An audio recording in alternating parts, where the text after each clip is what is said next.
یہ یکجہتی کا اظہار ہے ان 6 ججز کے ساتھ جن کے اوپر اتنی زیادہ زور ڈالا گیا اور ان کو مشکل ہو گئی، لیکن سب کو انفرادی طور پر ان کے چیمبر میں ہوا جو بھی واقعہ ہوا یا ان کے کورٹ میں یہ سمجھ نہیں سکی کہ وہ انتظار کرتے رہے. انہوں نے پہلے جو چیف جسٹس تھے ان سے بھی بات کی، انہوں نے کوئی شگر کریٹ بنا نہیں سمجھا.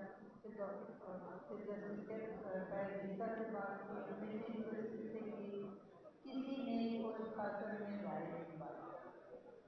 میرا تو خیال ہے اگر ان کو کوئی سرکاری کسی طرف سے پریشر تھا یا ISI کی طرف سے تھا یا فوج کی طرف سے تھا، ایک دفعہ ان کو عدالت میں بلا کے توہین عدالت کا نوٹس دیتے اور جیل میں ڈالتے، معاملہ وہیں ختم ہو جانا تھا. یہ اتنا تو پکڑتا ہی تھا. لیکن شاید ہماری عدلیہ جو ہے وہ بھی اب تھوڑی سی ڈرنے لگی، لیکن جو ڈر گیا وہ مر گیا.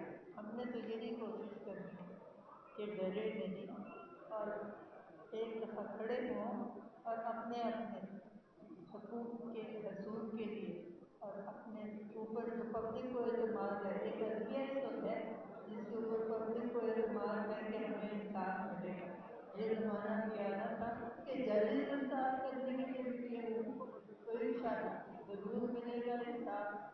اور جو بھی ہے ان کی عدالتوں میں ابھی دوبارہ اس طرح کا واقعہ